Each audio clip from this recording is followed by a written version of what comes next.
Oui, bonjour, bonsoir, bon après-midi, dépendamment de l'heure que vous allez nous écouter. Et surtout, bon week-end, puisque nous sommes le samedi, nous sommes ce samedi 4 mai 2024. Cela fait un bon moment que je ne me suis pas assis pour faire, comme d'habitude, sortir des vidéos, essayer de conseiller les gens, parler un peu de ce que nous voyons qui se passe autour de nous. On s'était focalisé sur d'autres choses que vous allez voir très bientôt. Nous avons parlé que le mois de mai, ça va être très, très chaud. Et nous commençons d'abord, avec le trading. Ceux qui vont se donner à vouloir apprendre le trading, disons le trading avec la crypto surtout, et ceux qui sont dans le programme comme programme Pi, qui veut que bientôt on va avoir le mainnet qui va s'ouvrir en pensant d'abord qu'ils vont lister dans les plateformes d'échange.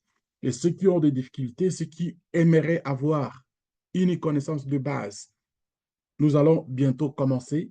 Et attendez, je vais vous envoyer dans le groupe quelque chose que vous allez vous souscrire et ou bien alors vous allez avoir le programme des jours que nous allons nous asseoir pour parler de trading. Comment sortir vos cryptos de votre wallet pour aller à l'échange, de l'échange pour échanger avec ce que vous voulez avoir, comme d'autres cryptos, ou bien vous voulez transférer dans d'autres choses pour avoir la liquidité. Nous allons le faire. Nous allons aider. Et présentement, il est important de savoir ce qui se passe autour de nous dans le monde financier. Et ne suivez pas n'importe qui, suivez ceux qui vous donnent des informations de la manière de comprendre un peu les choses facilement, théoriquement et puis pratiquement surtout. Voilà, je m'appelle Munga Watata, je suis là depuis un certain temps, je vous donne ces conseils-là, je ne charge personne pour ce que je fais et je le fais gratuitement pour les raisons de notre communauté francophone africaine, qui nous sommes toujours comme un peu des délaissés et je ne vois pas la raison que nous sommes aujourd'hui le monde de la technologie moderne et puis des sociaux médias surtout nous a libéralisé un petit peu et à vous aussi de faire cet effort de rentrer dans le jeu, de faire en sorte que les gens que vous connaissez, vous puissiez passer le message, partager, liker et puis le YouTube, Facebook avec leurs algorithmes va faire que l'information va aller plus haut. Ne focalisez pas juste sur des sujets que vous aimez et que vous gardez ça pour vous. Non, il faut savoir partager. Alors, aujourd'hui, je commence d'abord avec ce message ici que j'ai lu de Monsieur Robert Kiyosaki. Robert Kiyosaki, ce n'est pas n'importe qui.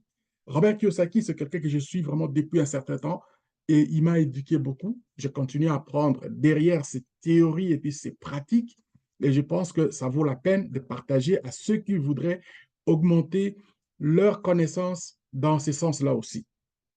Robert Kiyosaki, il nous dit des choses que vous allez comprendre. Robert Kiyosaki warned, the crash has begun and it is a bad one. Ne vous en faites pas. Je ne vais pas les lire juste pour moi, comprendre à mon anglais et puis mon français qui n'est pas mes langues euh, maternelles. Nous allons faire comme d'habitude. J'ai mis le texte dans le traducteur, c'est la facilité.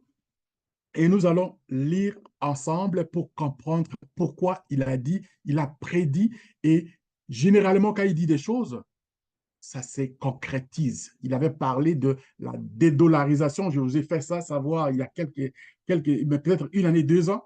Et aujourd'hui, on a vu il y a des gens qui commencent à comprendre c'est quoi la dédollarisation. Et aujourd'hui, il avait parlé aussi du crash. On a vu l'année passée, il y a 2 ans, il y a une année passée, 2 ans passés, on a vu des choses qui se sont réalisées dans certains endroits. Par exemple, aux États-Unis, il y a des banques qui ont craché, qui ont fait des faillites et vous allez comprendre qu'on ne fait pas ça juste pour le plaisir. Nous avons besoin de l'information. Sans l'information, nous sommes nuls et nous irons nulle part. Alors, Voilà un peu ce que lui dit. Robert Kiyosaki prévient que le crash a commencé et qu'il est grave après avoir lancé le nombreux avertissements concernant l'imminence d'un crash financier.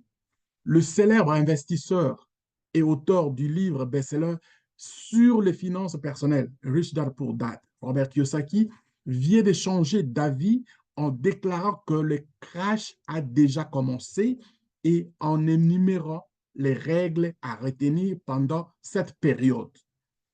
C'est vraiment quelque chose qu'il a dit, il a donné des, comment, des pistes pour que nous puissions nous servir de ça. En l'occurrence, Robert Kiyosaki a précisé que la mauvaise nouvelle était que ce crash sera mauvais, mais que la bonne nouvelle était que le crash sont les meilleurs moments pour s'enrichir car les bonnes affaires remonteront à la surface, selon le biais X que le célèbre éducateur financier a publié le 3 mai. Donc, il a toujours dit ça. Pendant les crises, et ce sont des moments importants que beaucoup de gens qui n'étaient pas riches peuvent devenir riches parce qu'il y a toujours des opportunités. Même dans la guerre, il y a des gens qui se font de l'argent dans la guerre. Dans toutes les crises, il y a toujours possibilité de faire quelque chose que vous allez vous retrouver si vous n'étiez pas dans la map de ceux qui sont déjà natifs, par exemple. Il y en a d'autres qui perdent leurs échelons et nous allons aussi essayer de nous agripper là-dessus. En outre, il a proposé les 6 règles principales à retenir en cas de crash, qui sont les suivants. Voilà, ça commence très bien. Ne pas attraper le couteau qui tombe.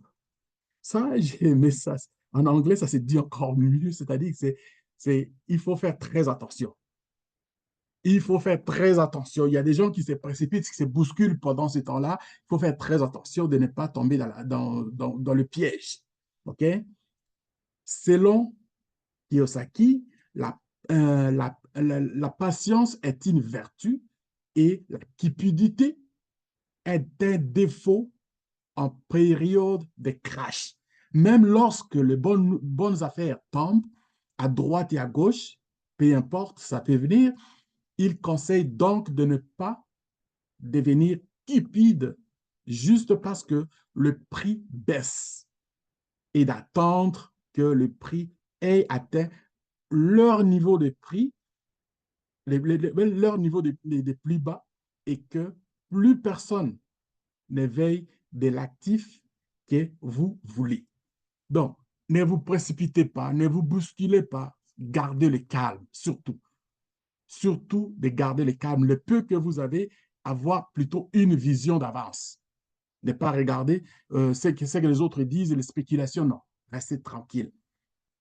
Par exemple, à la fin du mois de mars, Kiyosaki a souligné que le prix de l'argent, c'est-à-dire le métal là, c'est pas l'argent liquide là qu'on utilise, là, était encore bien inférieur à son prix, à son plus bas niveau historique, les qualifiant de meilleures affaires car il s'agissait non seulement d'un métal précieux, mais aussi d'un métal industriel et d'un métal stratégique avec une demande en forte hausse en raison des guerres qui éclataient dans le monde entier. Dans le monde entier. Alors, c'est-à-dire que lui, ce que j'ai compris en lui, il a toujours conseillé de s'acheter de l'or, d'acheter de l'argent, les métaux, de faire des investissements à des endroits où vous allez avoir, c'est comme une assurance que si jamais il y a quelque chose qui arrive, ça va vous aider à commencer, à recommencer une vie de façon euh, à ne pas perdre tout complètement. Donc, il est important de faire, quand vous avez un peu d'argent, de faire en sorte de faire des investissements, de bons investissements. Il ne faut pas dilapider, commencer à faire des choses, donc, c'est-à-dire à la sauvette, là. All right. OK. On va continuer la deuxième proposition qui donne, qui dit, il dit, il dit. Kiyosaki, M. Kiyosaki, qui a toujours vanté l'importance de l'éducation financière, estime qu'elle est particulièrement importante en période de crise, recommandant YouTube comme une excellente source de vrais et de faux enseignants et comme un moyen de passer du temps dans la tête de l'enseignant. Donc, il ne faut pas suivre tout le monde. Il faut suivre les informations des sources de bonnes personnes. C'est ça ce qui va vous aider. Dans le fond, c'est ce que moi je comprends. En effet, il s'agit déjà, euh, il, en fait, il avait déjà prévenu que la stupidité fiscale et le manque d'éducation financière aux États-Unis étaient les plus grandes menaces pour le pays, qualifiant les enseignants traditionnels de bureaucrates qui n'ont pas les compétences nécessaires pour renseigner les finances et l'économie à leurs élèves. Pourquoi il dit ça? Parce que je suis quand même ces enseignements depuis un certain temps. Il dit l'enseignement. Je ne parle pas juste des États-Unis, comme il a mentionné en Amérique. Il dit l'enseignement en général ne prépare pas les gens à la réalité de ce que les finances, l'économie est censée de faire de façon pratique. C'est comme si cette partie-là était cachée pour une élite, pour quelques personnes, pour quelques individus qui sont déjà natis et qui eux seulement qui doivent contrôler le monde. Voilà ces enseignements qu'il dit. Et je trouve ça, il y a une logique dans ça, parce que moi, je vois aussi que peu importe où tu vas étudier, on ne va jamais te parler de ce que lui, il ouvre comme page en dehors de l'éducation, de l'enseignement, que ce soit dans l'université. Lui, ce qu'il enseigne et de ce que tu vois à l'école, ce n'est pas la même chose. On vous parle de théories, par exemple. Il valorise, par exemple, les banques, il valorise, par exemple, l'histoire de saving, c'est-à-dire l'épargne. Alors que lui, de l'autre côté, il valorise plus l'investissement. Et c'est une logique que moi, je pense que ça vaut vraiment de l'or. Puisque si vous épargnez, par exemple, 100 $ aujourd'hui, vous les mettez à la banque, l'année prochaine, avec le taux d'inflation, votre 100 $ n'est plus 100 $, il baisse de la valeur. Tandis que si vous mettez ces 100 $ à un investissement quelconque, ces 100 $ peuvent aller vous chercher même les doubles de cela à un moment donné. Donc, voilà un peu la différence, ce qui fait que il faudrait que l'école se penche aussi à ce genre de choses pour commencer à donner une éducation qui va faire que les gens qui vont commencer leur vie se retrouvent. Et souvent, quand on commence, on finit l'école, on revient on va maintenant vers le marché du travail, vous commencez à travailler, vous vous retrouvez plutôt avec des dettes au lieu de prospérer. C'est ça la différence qu'il voit et c'est là qu'il veut vraiment ouvrir les cerveaux de beaucoup d'entre nous qui dorment toujours dans l'esprit que l'école nous a enseigné ça et puis on reste toujours dans cette position. Alors, à la troisième position, le troisième niveau, qu'est-ce qu'il dit? En outre, M. Robert Kiyosaki conseille vivement à ses disciples de chercher de nouveaux amis qui sont sur la même voie que vous. Il nous conseille de trouver des amis qui raisonnent comme nous. En d'autres termes, il conseille se tenir à l'écart des victimes, les personnes qui rendent les autres responsables de leurs problèmes, et de marxistes, les personnes qui attendent du gouvernement qui résolvent leurs problèmes. C'est-à-dire, beaucoup de gens se fient que le gouvernement va faire. Le gouvernement ne va pas faire pour toi. Le gouvernement est pour tous. S'il savait vraiment faire pour tous, pour chaque individu, je pense qu'on n'aura pas ce genre de problème qui nous arriverait. Alors, je pense que nous avons un grand travail sur l'éducation de masse, de ce que nous avons, de ce que nous connaissons, de ce que nous apprenons de bonne manière, de partager aussi aux autres. C'est la raison pour laquelle moi, par exemple, personnellement, quand je le suis, je vois qu'il m'a enseigné, il m'enseigne, je continue à apprendre avec ces théories, ces pratiques, et je ne peux pas les garder pour moi-même. je préfère le partager à vous qui me suivez de temps en temps et ça me fait plaisir de vous attendre.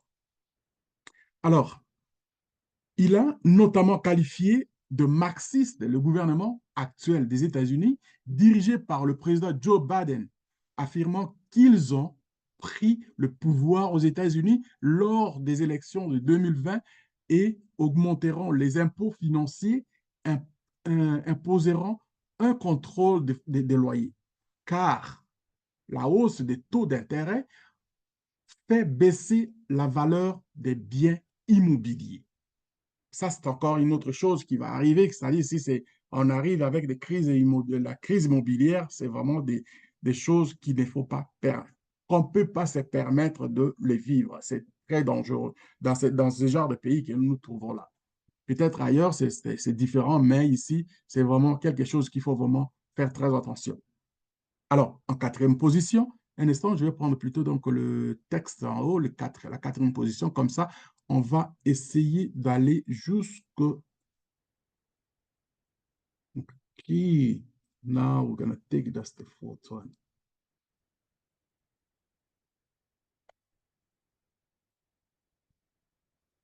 Mes chers amis, l'éducation, c'est quelque chose que ça vaut la peine. Et notre éducation, il ne faut pas qu'on traîne seulement à l'éducation qu'on nous donne à l'école. Il faut chercher des gens fonctionnels. Et c'est à partir de là que nous allons changer nos habitudes de vie et notre mode de vie pourra nous apporter des bénéfices qui ne sont que des... Okay. On va prendre juste la conclusion, ça pourra peut-être nous aider plus. Non, ça.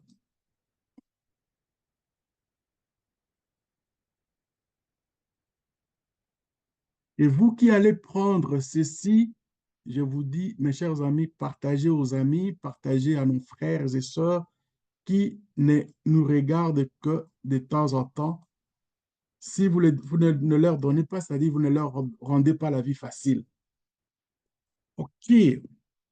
La quatrième position, qu'est-ce qu'il dit? Il dit, activité secondaire, on dit, il fait également l'éloge de l'autosuffisance qui implique de posséder sa propre entreprise. L'entrepreneuriat. D'autant plus que l'intelligence artificielle va faire disparaître les millions d'emplois. Il recommande donc de créer une petite entreprise et de devenir entrepreneur plutôt que d'être un employé qui a peur de perdre son emploi. OK, mes chers amis, ça, c'est quelque chose que je trouve génial en lui. Il a toujours des pistes qui nous donnent qu'on devrait travailler pour soi et non pour l'autre. Et les gens qui travaillent, par exemple, il y a d'autres services on ne peut pas les rejeter. Les d'autres services, par exemple, travailler pour le gouvernement, ça devait être des gens qui sont comme des volontaires, des gens qui ont la passion de pouvoir aller aider la masse, les gens qui ont la passion de pouvoir aider la société, la communauté, et non des gens, des fonctionnaires qui se prennent veston, cravate comme étant des gens qui vont aller se nourrir dans la mangeoire. Ou alors des gens qui deviennent, qui veulent, et qui voient qu'à cet endroit-là, c'est vraiment, il y en a beaucoup, mais pour tout le monde, mais moi, je vais aller manger là-bas, je vais aller vivre là-bas, ils deviennent des voleurs. Ils se prétendent des fois avec des gros diplômes qui ne valent que des papiers et sont des zéros. Alors, ça vaut vraiment la peine de penser de temps en temps à devenir indépendant, de travailler pour soi, de montrer ses efforts à sa juste valeur. En effet, Kiyosaki a affirmé qu'une activité secondaire peut vous fournir un revenu lorsque l'économie s'effondre, que les marchés boursiers s'effondrent, que les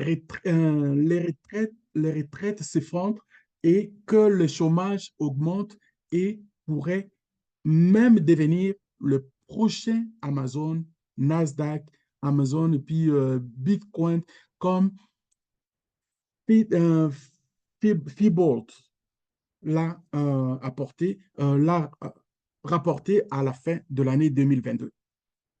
Alors, voilà. Alors, c'est-à-dire, on peut devenir, en commençant même petit, on peut devenir grand. On peut devenir comme les Amazon, ainsi que d'autres. Il ne faut pas se préjuger, il ne faut pas préjuger vos efforts. On ne sait jamais. Votre étoile, peut-être que vous ne l'avez pas encore explorée. Il faut tenter sa propre chance. Choisir des bons professeurs. Comme moi, j'ai dit, j'ai choisi Robert Kiyosaki pour m'enseigner. Étroitement lié à la règle numéro 2, Kiyosaki estime que YouTube regorge de professeurs. Certains bons, beaucoup mauvais. Il conseille à ses disciples de choisir leur propre professeur, notamment Ken McLaurin pour l'immobilier, Tom Wellwright pour la stratégie fiscale, John McGregor pour les actions et Mike Moschelli pour le pétrole. Ajoutant, faites attention aux personnes qui influencent votre cerveau.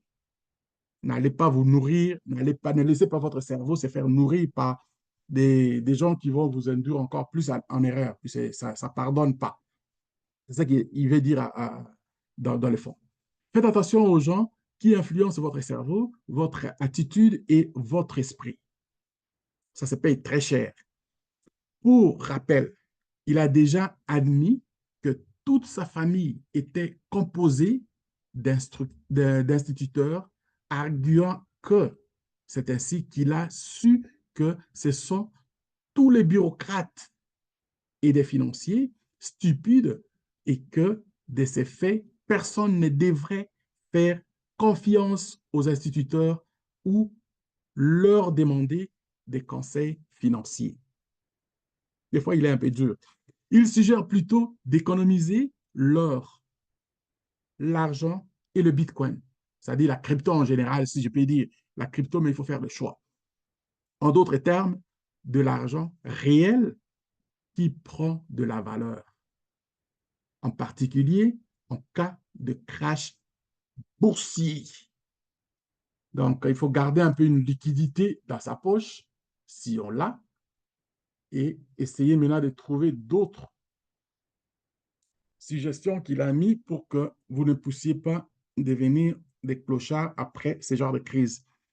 En fait, Kiyosaki a déjà souligné que les riches épargnent l'or, l'argent, les bitcoins, tandis que les pauvres et la classe moyenne veulent les emplois qui promettent un salaire régulier, mais n'offrent aucune sécurité d'emploi et des faux dollars qu'ils investissent dans les actions, des obligations, des fonds communs de placement et des fonds négociés en bourse.